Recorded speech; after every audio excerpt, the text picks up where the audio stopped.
الRNA الرسول ينقل المعلومة الوراثية من النواة إلى الهيولة. التركيب الكيميائي للRNA. بسم الله الرحمن الرحيم. وهذه تجربة توضح أن الوسيط الذي هو الRNA الرسول ينقل المعلومة الوراثية من النواة إلى الهيولة، حيث لدينا هذه هي عبارة عن خلية حيوانية نحضنها في وسط يحتوي على اليوراسيل المشع. هذه هي نواة الخلية. إذا نكتب نحضن خلايا حيوانية في وسط يحتوي على اليوراسيل المشع. للإشارة فإن اليوراسيل المشع يستخدم لأنه يدخل في تركيب الRNA الرسول. بعد فترة قصيرة تمركز اليوراسيل المشع يكون داخل النواة. إذا الRNA الرسول الذي يدخل في تركيبه اليوراسيل يتشكل في النواة، حيث هنا نواة وهنا السيتوبلازم. بعد فترة أطول يلاحظ انتقال الإشعاع إلى الهيولة، يعني إلى السيتوبلازم. إذا الRNA الرسول يحمل المعلومة الوراثية وينتقل من النواة إلى الهيولة. نصل في الأخير إلى أن الوسيط الكيميائي الذي هو الRNA الرسول يتشكل في النواة وينتقل إلى الهيولة. التركيب الكيميائي للRNA: أسيد، ريبو، نيوكلييك،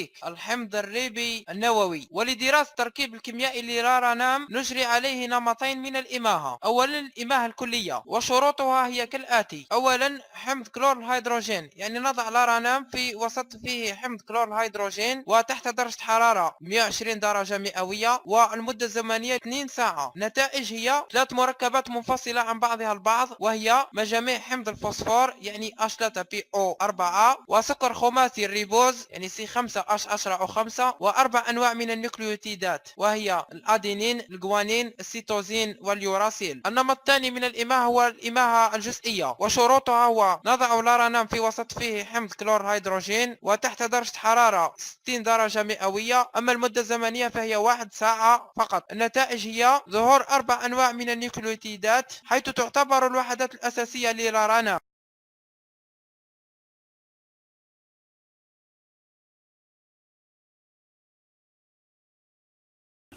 L'expérience que vous allez voir cherche à résoudre un passionnant problème, celui des mécanismes de l'hérédité. Vous vous souvenez peut-être de ces images. Nous vous avons montré dans une précédente émission que dans les gènes, ces grains d'hérédité, se trouve une substance que l'on a pu isoler, c'est l'acide désoxyribonucléique ou DNA, dont voici la reconstitution de la molécule géante faite de milliers d'atomes. C'est le DNA qui fait qu'un homme est toujours un homme et qu'il est pourtant toujours différent de son voisin.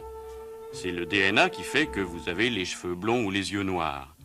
Mais on ignorait comment le DNA transmet les informations contenues dans l'agencement de sa molécule. Comment il suscite une série de réactions chimiques dans les cellules qui vont finalement faire apparaître ici un muscle, là une patte ou une oreille. Jamais on n'aurait pu comprendre ce mécanisme, comme on commence à le faire aujourd'hui, si les radioisotopes n'avaient pas existé. Car l'agent de transmission, un autre acide nucléique qu'on appelle le RNA messager, a une vie de quelques dizaines de secondes.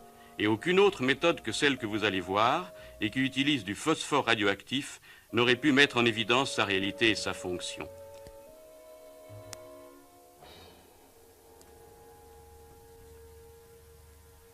Voici comment s'effectue l'expérience par laquelle le docteur François Gros a réussi à mettre en évidence le RNA messager.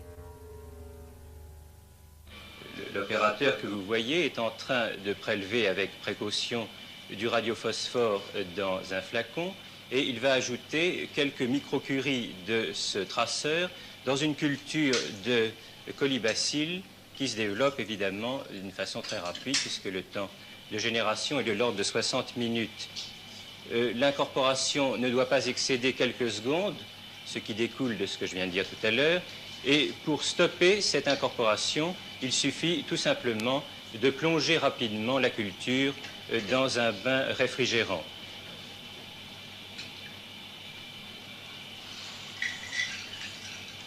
De ce fait, les molécules de traceurs radioactifs cessent d'être incorporées et on peut ainsi éviter l'incorporation non spécifique du traceur dans l'ensemble de la cellule.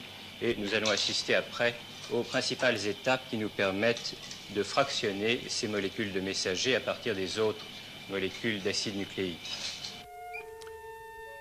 Par cette première opération, le RNA messager a donc été marqué par le phosphore radioactif pendant sa synthèse dans la cellule et la réaction a été stoppée brutalement.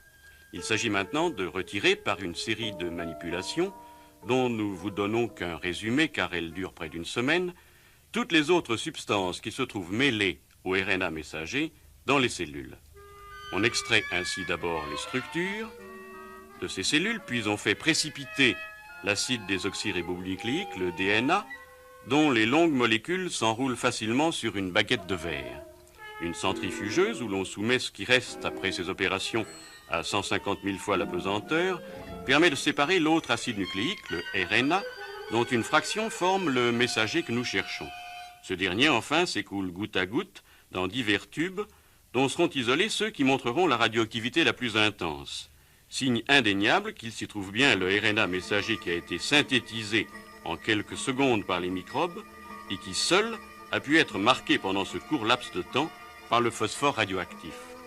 Un tel travail, en dehors de son intérêt passionnant pour comprendre les mécanismes de l'hérédité, pourrait conduire un jour à des applications pratiques, car certains biologistes pensent que le cancer pourrait être dû fondamentalement à un dérèglement du fonctionnement du RNA messager qui transmettrait mal les informations et provoquerait ainsi la multiplication anarchique des cellules. Pour le professeur Monod, en tout cas, si l'on ne disposait plus des radioisotopes, ce serait en biologie un arrêt brutal de recherche passionnante.